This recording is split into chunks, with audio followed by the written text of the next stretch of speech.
Welcome to Manage Smarter, everyone. Today, we're going to talk about a lot of different things, but mainly virtual events, live fundraising, how the pandemic has made some permanent changes in the way that we're all working remotely. We have a great expert on today and a younger guest, which is going to help us understand the way in which people are taking in their information and the new ways, particularly for philanthropy, I'd like to hear about. So, and as it relates to sales managers, we're going to talk about, kickoff events. We're going to talk about meetings where you bring in expertise, for a particular category and invite potential clients and that sort of thing. And of course, this is all being done virtually these days, by necessity, as we're in the tail end of a pandemic. So we're going to talk a lot about that, and also about what it's like then to search for a sales manager. And our guest has got some stories to tell about that. Very dynamic. John Kazarian, thanks for coming to our microphones today. We're privileged to have you, sir. Absolutely. Thanks for having me on. So John is the founder and CEO of Accelevents. It's a one-stop shop for event organizers who want to create a unique and engaging virtual event experience. And in the current environment, many companies choosing to transition live events to a virtual format, maybe forever and amen going forward, right? John, an expert when it comes to helping companies make the process as seamless as possible. And I know you talk about it being a real experience, not just a meeting that you show up for, right, John? And the expertise in philanthropy and fundraising on your website video, you said, really, that was the whole thing that drove you guys to co-found this company in the first place, right? You want to start there? Yeah, absolutely. So I actually started the company as a result of a fundraiser I was hosting here in Boston. I had a relative who got sick and wanted to do something for her, and ended up hosting an event that brought in 840 people the first year and raised 65 grand. I was 24 at the time, just turned 24. And going into that event, I couldn't find any affordable fundraising software. So we built something on our own, got great feedback. One thing led to another. We had a fundraising tool, then a ticketing platform, and then necessity arose and we pivoted into the virtual event space. And that's what it's looking like going forward. Yeah, I'm going to just jump right in here, because one of the things that the sales teams, of all types are dealing with right now is Zoom fatigue. So what are some of the ideas that you have or advice that you can give for combating that? Because it's like, because you being an event expert or whatever, you just seem to be a natural person to ask this question of. Yeah. So Zoom fatigue is an interesting question. And one of the ways that I've seen some companies do that is they'll maybe have one day a week where it's a no camera day, right? So you can wear pajamas to work, or on both the top and bottom half, and and approach it that way, more of the audio focus, same mentality as Clubhouse. But when you think about a Zoom, that's more of just a direct meeting. It's a webinar. And where we come into play is that entire event experience. So the events that we work with, they have exhibitors there who are selling, who are demoing their product. We also have a lot of networking opportunities, whether it be the more professional speed dating format, networking lounges, different aspects that are bringing people together, and more than just sitting in a meeting. Yeah. So I'm guessing you have a stage. We do have a stage. Yeah. So what's that like?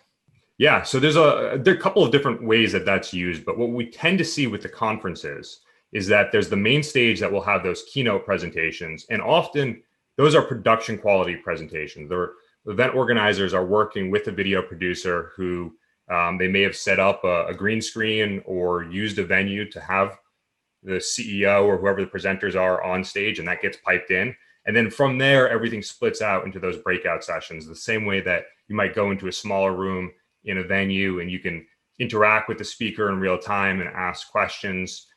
So there's a lot of different components, but it's really bringing that entire event experience under one roof and under one platform, so you don't have to click around and go to different tools in order to facilitate that event. What are some of the other bells and whistles that we might not be aware of that can really liven things up? And it's not just, bunch of people sitting around BOPSA, as I call it. So when it came to thinking about the entire experience, if you went back to like March and April of 2020, there's just one publication after another saying that there's no way that exhibitors and sponsors are going to get value out of a virtual event. And we took the approach of let's dispel that. And we put a ton of emphasis into focus in making sure that the exhibitors on our platform are getting value. They are collecting leads. They're interacting with real people. as opposed to an in-person experience where somebody might come by your booth to grab the rubber ducky and the t-shirt and maybe grab a brochure as well. And you don't know who they are. They walk away, they've got the business card or whatever else, but you don't have their information. Or they do engage you and you still don't know anything about them. We took the approach of let's make sure that you, as the salesperson participating in this virtual event, you know who you're talking to, you know what activities they've taken, you know what videos they've watched, you know what documents they've downloaded. You have a chat record of your previous conversations, and you're creating real value for the exhibitor there. And what that does is it ensures that the exhibitors are getting their money's worth, and they're funneling that feedback up to the event organizer. And when they want to host their own event, they're coming our way. So that's kind of on the exhibitor component. But some of the ways that we drive people to that exhibitor area is through different gamification tools. So one of your exhibitors may say, hey, we're going to give an iPad to the first person who gets X number of points. And they get points for doing different things like networking or engaging exhibitors or something else along those lines. It's sort of like the old-fashioned bingo card or whatever that you would go around. You had to get so many stamps for all the people that you, or the scavenger hunts or the little things like that they do at the physical events. Exactly. You're bringing that virtual. That's kind of cool. But a little bit more competitive because now you've got a leaderboard. Yeah. Yeah. Like our Peloton. Yeah, that's right. Exactly. Now, you said this is also a good way if you want to team up with the guys at Accelevents to gauge where your business network is right now and get a baseline for it, right? And then try to expand it because we all can't meet face to face. How are you helping your clients do that? And how are you measuring that? So if you think about why people host events, I mean, historically, events they're really inefficient, right? Both from a sustainability perspective, traveling to events, all of the stuff that is built and materials wasted for hosting in-person events, they're expensive and they're super hard to measure, right? Mm. All of that is alleviated in the world of virtual. And now event professionals, event marketing professionals who often have been looked at as a cost center to a lot of organizations because it's been hard to prove their value, now have like the highest ROI of anyone on the marketing team. And because it's so much more affordable to host these events and so easy to prove the value of what they're doing. So what we're seeing as a result of that, and especially as community becomes a bigger element of the way that businesses win, and look at some of the recent IPOs like Snowflake and other companies along those lines, the community element of what they've built is such a leading factor. And where events really win is in developing that community and bringing people together all at one point in time in a way where they can interact with each other and with the business and with the company's partners and everybody else. And as a result of that, they're going from that once a year big event to still doing that. And in the future, that will be a hybrid experience, but now tacking on a monthly series on top of that. And everybody that you met in person, you can now deepen a relationship with every month going forward, instead of the sort of meet and forget. And maybe you connect on LinkedIn, maybe, and follow up a year later. Let's take a couple of examples of some of the ways in which lead gen is done in the physical world then and translate that to virtual. So let's just say I'm a sales manager then of financial advisors, and we normally would have we're going to go invite people for dinner at a nice restaurant there in the conference room, and people are going to eat, and then we're going to hammer them with our sales pitch and everything like that. How does that translate as an example into the virtual world? Yeah, I mean, I love a good steak as much as the next guy, and you're certainly not going to get that virtually. But what you're trading off in terms of maybe the good glass of wine and the steak is that you're building relationships with real buyers, not people who are just there to get that dinner or that t-shirt or whatever else it is. And the way that you're interacting with them, because you're not wasting time on that, right? It's targeted. You're getting in front of real buyers. And as I talked about community being a bigger aspect of the way that companies are winning going forward, as over the past 10 years, advertising, whether it be through social media platforms, whatever it is, it's been putting your logo in front of the right people. And today it's becoming a lot more human. And these virtual event platforms are a way to get in front of the right people and be human in front of them, be there on camera, chatting with them the way that you and I are. And that's really a great way to deepen relationships when you're spending your time doing that with the right people and not just entertaining them, but actually creating value for them. So when I come to your event and I'm having a steak dinner, it's harder for me to leave but it's like virtually though, I can just click a button and I'm out of there. So what advice do you have for your clients or for sales managers or event managers then to, once you have an event like that, that make it compelling enough so they don't click the button to leave?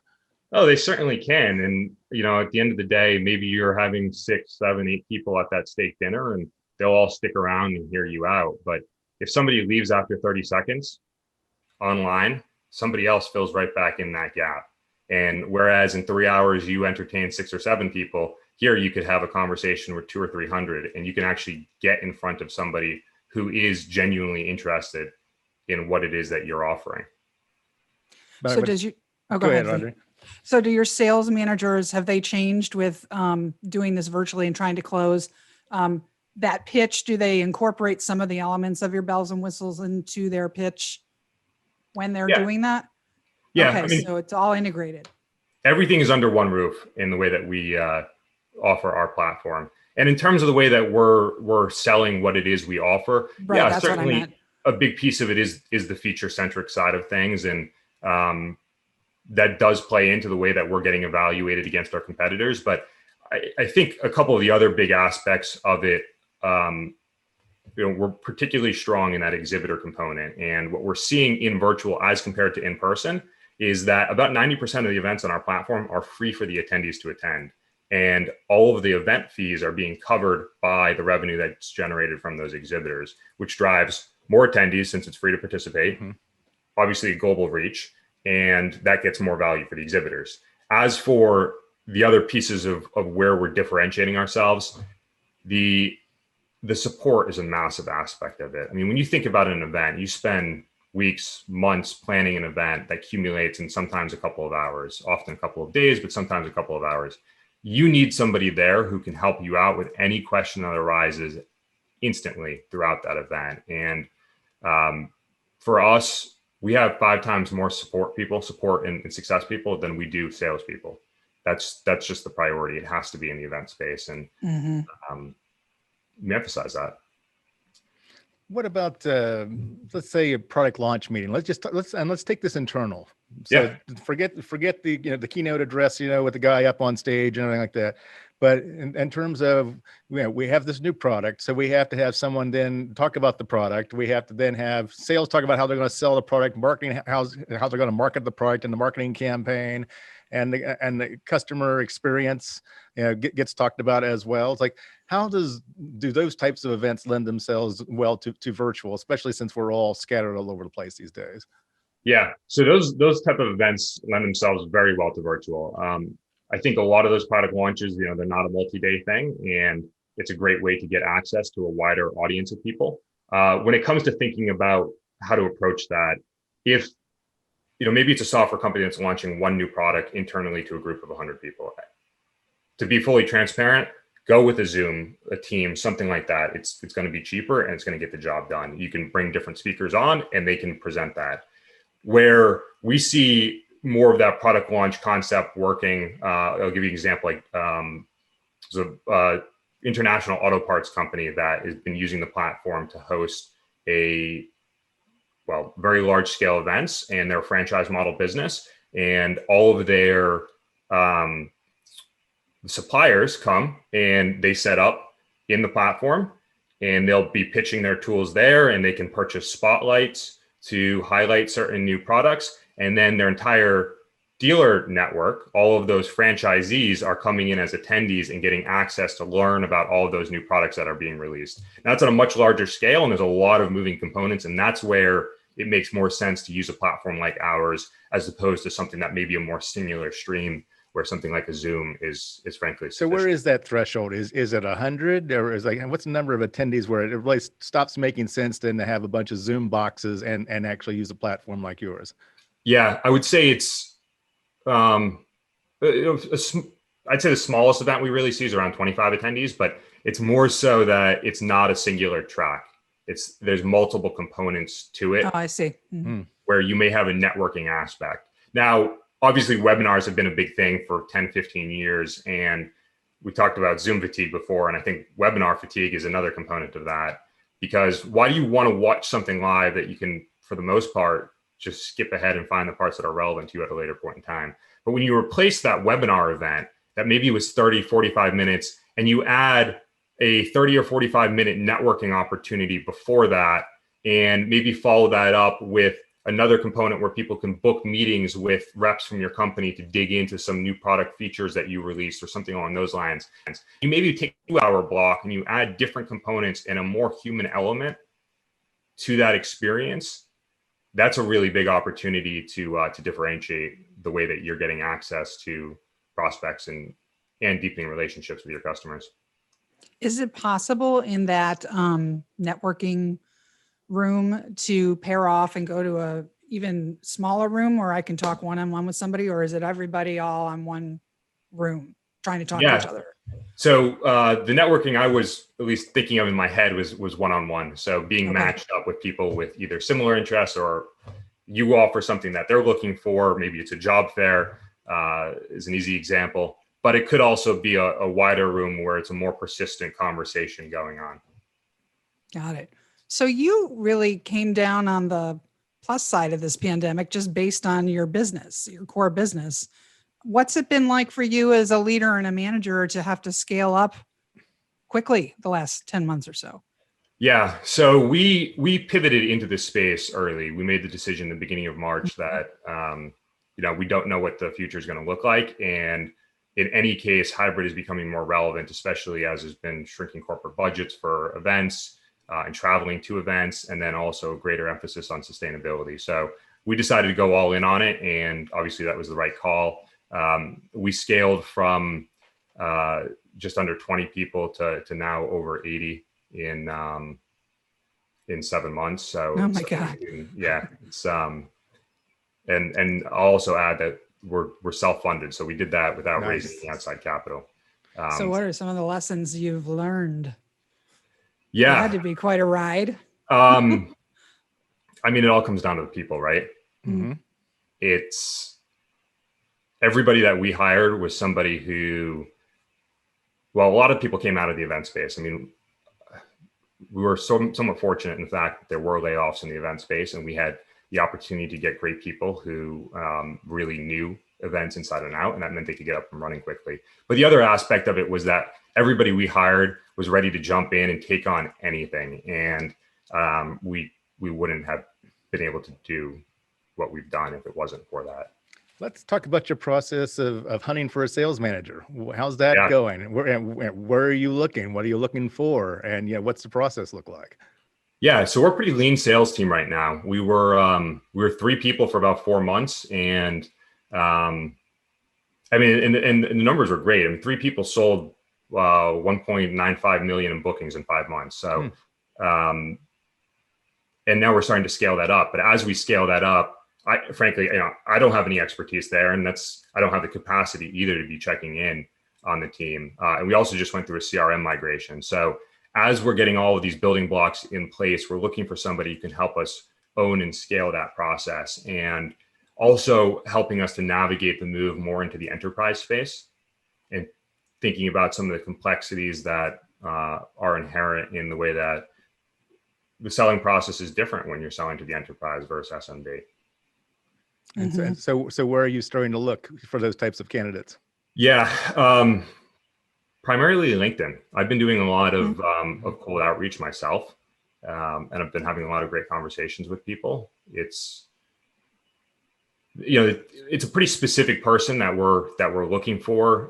It's somebody who knows how to sell B2B software, marketing software to the enterprise, and also knows how to scale a team. And is it's not a startup person, and it's not a person who's coming from a large enterprise. It's somebody who's done the scale up process, and it's there's a lot of great people out there. And at this point in the game, it's been a lot of just having conversations and getting to know people and trying to figure out who is the perfect fit to help us do that.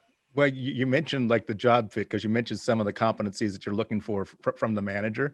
Yeah. Obviously, they have to be able to get along with you, right? Mm-hmm. So there has to be the manager fit there, but I'm also thinking about the company fit. It's like, so how are you thinking about that in terms of, is this person going to be a good fit for our culture that's going to fit in with how we do things around here? Yeah. So we were entirely remote pre-COVID, and we're going to be entirely remote whenever this is over.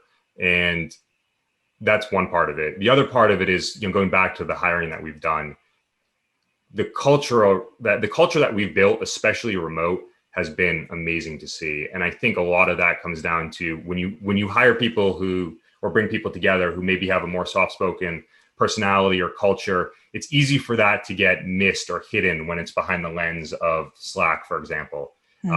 Things that you may pick up on in an office space when you're sitting next to somebody all day, those come out naturally, but virtually they have to actively be pushing that to you. And we've done a good job of identifying people who are going to be active with that. And if there's a virality to that. And once one person becomes active, another does, and it spins off. Every day I learn about a new Slack channel we have. Apparently we have a Shrek channel, and apparently we have a conspiracy theory channel. Well, there you go. That's I'm awesome. a little bit concerned about the latter. So, Wow. yeah. Yeah. But Be careful it doesn't get shut down. Fair enough. So it's, it is finding somebody who's going to be able to fall into that. And yeah, people's personalities come out during the interview process, but it takes time. And it's kind of seeing them under a couple of different lights. And sometimes you catch somebody in a bubbly mood and sometimes you don't. And that's why it does take a couple of different interactions with people and at different times of day. Overly Shoulder, there's 2 books he wrote on hiring salespeople and the credibility of salespeople need to have. So there are 13 toxic types of salespeople. And you don't want to hire any of those 13. In fact, we should send him the book, Lee. Yeah, we'll do that. And we have software that will help you screen them out. Guest on the Managed Smarter show today will receive the gift, a copy of. And Lee press on nails. No. And Rice-A-Roni, the San Francisco tree. I guess what is beyond not hiring a toxic type, what is the main quality, the most valuable quality you think you're looking for in a salesperson? I think it's going to be that ability to scale up. And that means implementing the processes we need, but also being able to bring in the right people. And going back to the question around hiring, they need to be able to vet and understand who is the right person or people to fill these roles. As a company that's scaling up or whatever, agility is definitely going to be high on your list. Yep. And congratulations on that. I mean, Accelevents.com is the website, everybody. You're Jay Kazarian on your LinkedIn, John. Yep. And Facebook, Accelevents, and Twitter. Last question. We've got a few minutes left. You say that this is here to stay and that you really don't think that the in-person, I mean, everybody's eager to travel. I get that. There'll probably be a pent-up demand for in-person events, but this new way of working and of fundraising and of doing events is here to stay, you say. Future predictions? So I think it's very much here to stay. It's certainly not to say that I don't think in-person is going to come back. I'm excited for in-person to come back. Started the company around an in-person event that I was hosting. We are less focused on the fundraising side of things today. We're primarily focused on B2B events. But I do think the fundraising piece is going to return. I mean, I think there's a bigger aspect of the galas and whatnot that are more of a social aspect. When it comes to the professional events, I think those are more easily replaced with digital, but it's going to be a mix of the two. The large in-person events are going to be hybrid going forward, and they're going to be piggybacked with the continuous virtual events. Yeah, makes sense. We'll talk in a year from now and we'll see where we're all at. We certainly should. Thanks for joining us on the show today. We really appreciate it. This is very interesting. It's great to have you, Jonathan. Thanks, John. Thanks for having me on.